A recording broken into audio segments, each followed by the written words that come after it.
reaching you live from Channels TV Sports Center in Lagos, Nigeria. It's good to have you join us. This is Sports Tonight. I'm Austin Okonakwan on the show tonight. We will take a look at what's going down right there at the 2019 Africa Cup of Nations. We're still talking about it. Yes, the Super Eagles of Nigeria. They lost to Algeria in the semi-final, but they can still leave Egypt with some pride if they beat Tunisia tomorrow in the third place match. What are you expecting from Senegal and Algeria when they play in Sunday's final? That will lead the discussion tonight on the 2019 Africa Cup of Nations. Also on the show tonight, I'll give you an update from what's going down right there at the Handball Championship. It's for under 19. It's taking place in France. Not a good start for Team Nigeria, but hey, don't rush them. I keep telling you, at the age grade level is for development. So let's just monitor those guys and see where they can go with their development. We'll talk about it on the show tonight. I'll also let you know what's going on at the Volleyball Premier League. The Nigeria Volleyball Federation, they believe that putting together a league can help in developing the sports. I agree totally, and we'll take a look at what's going down in that one. The development of curling, Tijani and Susanna Cole. They went to the World Curling Championship. They made history by winning a match. And so curling got some mention in Nigeria. Tijani Cole is back in the country with some of his team, and they're trying to develop the sports. There's a federation now. He's the technical director. They put together a clinic in Lagos. I was to tell you more about it yesterday. We didn't have enough time tonight. I'm going to tell you what they are doing for the development of curling in Nigeria. That one should get us talking. I keep saying Nigeria is too big to just, we'll just be known for football. No, we'll also give you updates from the World Powerlifting Championship in Kazakhstan. Another medal for Nigeria, not gold, but we are still celebrating those guys, special athletes, giving us a beautiful, inspiring story, telling you that impossible is nothing, making me feel the power of sports. I say, look, when you're down, you cannot be out. I love that story so much. Powerlifting will get attention on the show tonight. Now, what's going on with the Nigeria Women's Premier League? We're waiting for it to commence. It's been postponed once again. But the NWFL, they came out with a press statement and saying, look, some teams have not registered. Bayelsa Queen says, wait a minute. We cannot win the league and don't want to register to compete. So we're going to get a balance from that story tonight on the show. We'll also go to Istanbul, hopefully. Our video statistics analyst, Tofet Obola, will join us to take a look at those statistics from the semifinal of the 2019 Africa Cup of Nations. Just about the outlook of the show. It's Sports Tonight on your award-winning, sports-loving channels, television. Come, let's do this for the love of the game. There's so much going down in our world of sports, and I want you to be part of it. Nigerian football fans, they're struggling to heal. They didn't like what happened against Algeria, but come on. The Desert Foxes, they were the better side, deserved to win, and they did. And what a way to do it. Mind-blowing free kick scored by Riyad Mahrez closing. He scored the goal, and referee Gassama says, no, it's all over. It was really tough. Nigerian football fans were believing, but let's see what they can do against Tunisia tomorrow, 8 p.m. Maybe some fans will just smile again if they win the third place match. Sports Tonight on your award-winning, sports-loving channels, television. Come, let us play for the love of the game. So much is going down. You can talk to us on Twitter or channels_sports. Well, what are you talking about? Are you part of those persons pointing fingers, saying, oh, because they didn't beat Algeria and they didn't make it to the final, this team is not good enough? I think the coach should step aside. We don't have goalkeepers. We should be talking about those things we must put in place to make our football admirable. It goes beyond the Super Eagles. How about we look at the league? How about we give attention to infrastructure development now? So much. We'll talk about the development of Nigerian football on the show tonight. Talk to us on Twitter, channels_sports, Facebook channels, Sports. If you go to that Twitter handle now, you'll see we have opened a thread. We're saying, what do you think? What are you expecting from the final match between Senegal and Algeria? Should get us talking. Twitter, channels_sports, Facebook, channels, Sports. All our top stories can also be viewed on our website. It's channelstv.com and on YouTube/channels. We're log on to m.channelstv.com. Download the Channels TV app for any of those devices that you have right there on your screen. So much is going down in our world of sports. Hey, don't blink. No, if you do, you start asking questions. You know, just imagine if you say, oh, let me just go get a cup of water before Mahrez plays this free kick. And then you come back and you see all the Super Eagles players on the floor. Walk with us tonight so you don't miss any of the action. Let's welcome the guys that are with us in the studio. Joseph Mokuzi is back on the show. Joseph, good to have you on Sports Tonight. Yeah, still trying to recover. I That free kick was something else. Immediately, that free kick went in. I just stood up. I didn't even wait for the referee to blow the final whistle. I knew it was well and truly over. It's still heartbreaking, still sad, and but I just hope we put our acts together. We have a game tomorrow. Yeah. Guerrero is trying to whip up some sentiments, trying to let us know that Tunisia is ahead of us in FIFA ranking and all. You should stop giving excuses. Stop all this idea of giving excuses. Tomorrow, we expect him to field a very strong side and get a positive result. We've never lost a third-place match. We won't do it in this tournament. And his future is also... We should start questioning his future. I tell you, Nigerian football fans. Let's also welcome Femi Fabumi. Femi, it's good to have you on the show. Femi, you're part of those who believe that Mahrez's free kick was a masterpiece, or you're saying no, it's goalkeeper's positioning? Yeah, for me, I think it was a sublime. It was a masterpiece, like you rightly mentioned. It shows the quality Mahrez, possesses, and we also know that he's done that for Man City before that game. So for me, giving out a free kick at the edge of the box in a match like that was uncalled for me. But that is football for you. It's like biscuits. You never can know where it will crack. I just hope that we come home with the golden bronze. You see, so that's where they are going. Coach General and the Super Eagles, they want you guys to come back home. After they need to get back home with some pride. What are your expectations, Nigeria?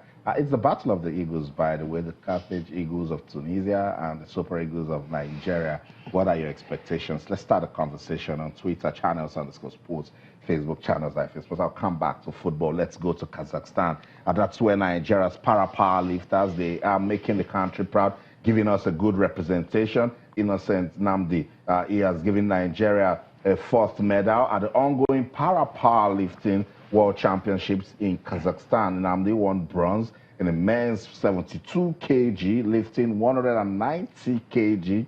In his first attempt, he lifted 190 kilograms. The Paralympian have failed in his push to lift 200 kg in his second attempt and 202 in his third. The gold medal, however, went to China's Hu Peng, who lifted 209 kg, while Iran's Moradi Nada lifted 202 kg to settle for silver.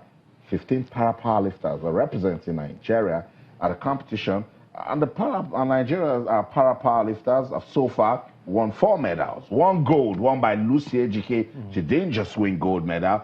She retained a world champion record, and of course, 2 silver and 1 bronze medals. Roland Ezuruke also won a silver medal for Nigeria. Heartwarming news, 14 of our para-powerlifters, they've already booked their places at the Tokyo 2020 Paralympics. Fantastic, Austin. I mean, they've always made us proud. Last time out at the Olympics, they came back with 12 medals, 8 gold medals, and I think 6 gold medals, and two other medals. So they've always done well. We are so proud of what they've done, and now they've booked their place at the Tokyo Olympics, which is fantastic. But there's something the flip side also. The likes of Paul Kane, they didn't make it to the... So sad. The world champion for that matter. Yeah. So sad as well. And we also saw Rolando Zuike ended up with silver medal. He won gold at Rio. Yeah. Coming down. Also, Latifa Tijani came home, won silver at the Olympics. Got bronze this time. So really, we have to understand that people are catching up with us. So we really have to step up our game.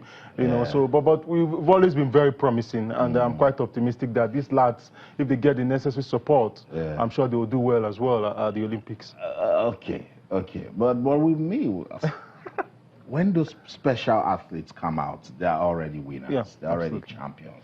I love the story so much. We'll continue to monitor it. Hopefully, we'll get an official from the Nigeria para-powerlifting before Friday to talk to us all the way from Kazakhstan. We want to keep rooting for Team Nigeria, and then hopefully they'll continue to tell us that inspiring story that impossible is nothing.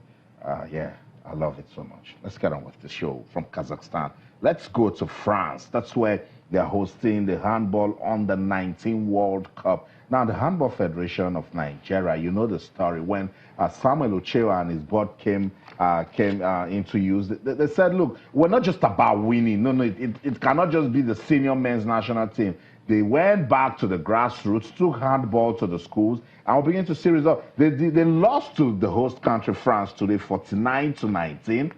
But don't rush to say, oh, what's going on, because I know we all love winning. But Femi, at this level, under 16, under 17, 18, 19, even 20, it's for development, and we need to get the proper lessons to make handball look good in Nigeria. Yeah, for me, I think what Samuel Ocho has done is really laudable. You know, trying to discover talent, and not just talent discovery, also trying to nurture them. And like we always say on this show, it is not about winning any competition. There is joy in participation. And now these boys have gone to this competition. They've lost their first game. They must have learnt one or two lessons. Yeah. Probably let's see what they would, the result they would turn out in the second and third game. By then, you can now say, okay, let's look at the lessons and what's to gain from them. Fantastic. And Joseph, by the way, on Tuesday they'll be busy for next week. They'll take on Egypt in their second match,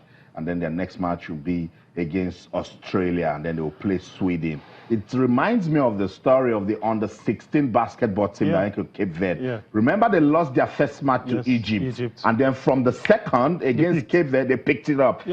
I keep telling everyone that cares to listen about grassroots sports development.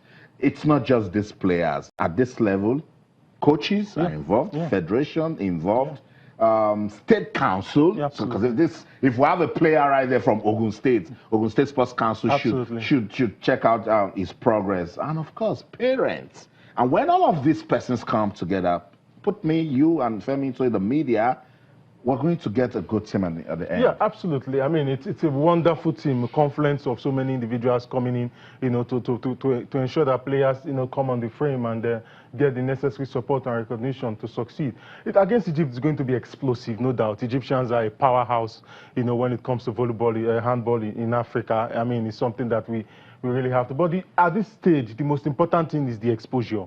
Because if you really want to build, you must build from the bottom to the top. I mean, if they get the necessary exposure at this level, when they're playing with their peers, you know, the experience is very massive, and it will go a long way in making sure that when they meet at higher level, they'll do far better. I agree. So that's it. The Nigerian team lost their first match at the Handball Under-19 World Cup, but we believe that they will get better in their second match against Egypt, and then they will go on to take on South Korea. They will play Sweden and also play Australia and play Sweden. So and Australia. So that's a good one. I love it. They are busy, very important, valuable exposure and experience will be added into their bag when they are coming back home from handball. Let's talk about volleyball. Yes. On this show, we always say that there must be a deliberate effort to develop sports, and one way you can achieve that is a viable league, because when you put a league system in place, then you're ready to follow a structure. That's what the Volleyball Federation of Nigeria, they are doing. We have the Volleyball League going on now. Let's take a look at day one results for the men. Nigeria Customs defeated Nigeria Immigration 3-2. It was a long battle of 25 to 23 points, 24, 22 to 25, 16 to 25, 25 to 23, and 15 to 12. So in the end, it was the Nigeria Customs that won 3-2. Kano Pillars 3, Famous Pikers 1, NSCDC 3, Nigeria Police 1, played 2 Rocks, defeated UCAM 3-1, Nigeria Customs 3, played 2 Rocks 0. So here we are again, another league. Remember, the handball league, they did this. Some of the players that we're even talking about now, from the under-16 and on the under-19, they are products from the National League. Volleyball doing the same thing.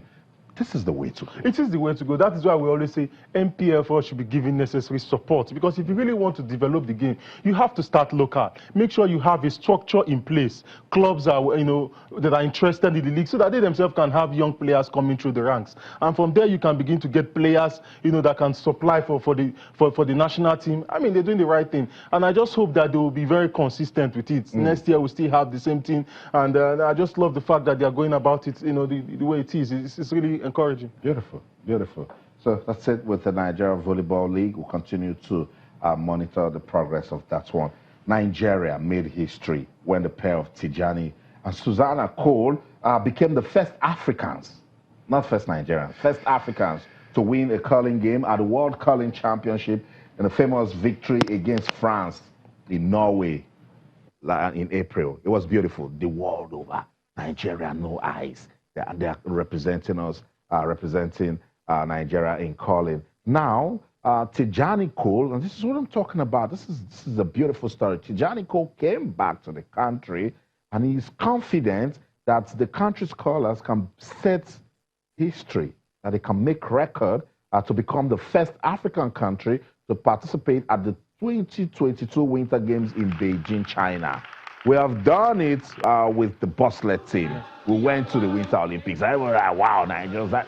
The world stood up for Tosin Adigun and a team. Now we want to do it with curling. The technical director of the Nigeria Curling Federation, Tijani Cole, and a board member of the Federation, Samuel Hayward, believe that the country's athletes are already getting the right training in Canada to ensure that they get the right preparations for the qualifiers. No ice in this country, but you see, it's the will to get it done, So they came here, Femi, put together a clinic. They said, let's teach persons first the basics about this, and then we will go to take them to where they have ice, and then they do it. So it's beautiful for me because Nigeria, look, we're too blessed. We've got the numbers, we've got the market. Anything that can get the youth engaged. Look at that's a young chap right there, already trying curling. I don't believe it's beautiful.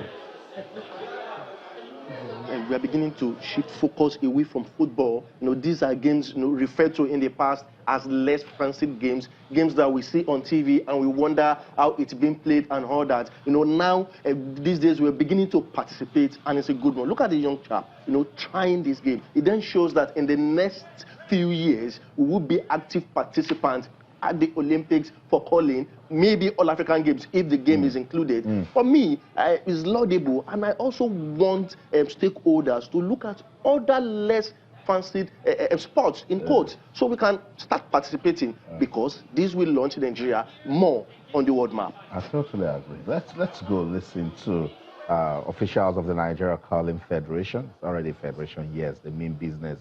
They want to make history by becoming the first African country to participate at the 2022 Winter Games in Beijing, China. From the last all Nigeria secondary school curling clinics, we were able to get about 4 pupils from different schools that participated. And what we did was, after the clinics, we realized that these guys have potentials and they were very good. So we pulled them out. We pulled these 4 pupils out. And what the Federation wants to do is to groom these people. We're actually sending them to Canada for further training. What they're going to do in Canada is to experience curling on ice, basically. One of our goals is for them to also represent Nigeria at the Youth Winter Olympics as well. So there's a whole lot of encouragement. We're preparing also for the next World Championship that's coming up in Aberdeen, and also another one in China. Now all is geared towards the next Winter Olympics coming up in China in 2022, because we are grouped with the Pacific Asia. You understand? Being that Nigeria is the only country to be playing curling in Africa, in the continent of Africa. So at the moment, we are being grouped with the Pacific Asia to play the likes of Kazakhstan, Norway, France, Italy, China, and the rest of these other countries. You understand? So as it stands, we are preparing for it. And the next qualifier, we just keep praying. Yeah, we're asking for Nigerians to pray for our team so that we clinch that win. We've gotten a win, and we're going in for the next one, and we're hoping to make it through. And it's all looking very good. We are so excited because we have very many talented young people. We also have enough people for a Paralympic wheelchair team. So we are very excited about Nigeria's curling opportunities. We are definitely getting there. To go to the World Championships and to win in our very first events was huge, and it just gave us confidence. And now for the entire team, the mixed national team and the men's team and the women's team, we are confident that some of our teams will make the qualifiers and make the Olympics in 2022. We have a 5-year plan currently for the curling sport in Nigeria. Our 5-year plan is to develop secondary programs and collegiate programs, university programs throughout the country. Our plan over 5 years is to have 100 teams a year compete locally in dry curling competitions, and then grow the sport so that in 5 years we have over 100 teams participating throughout the nation, and people will come to know the sport of dry curling. And then we are also trying to build an ice arena, and then we will have ice curling so that we can have nationwide competition. So that's the brain behind the development of curling in Nigeria, Tijani Cole. This is a 5-year plan, and he believes that Nigeria can make history. Let's go on this quick break. When we come back, get ready. We're going to play some football as we take a look at the 32nd edition of the African Cup of Nations. Don't go anywhere. Stay.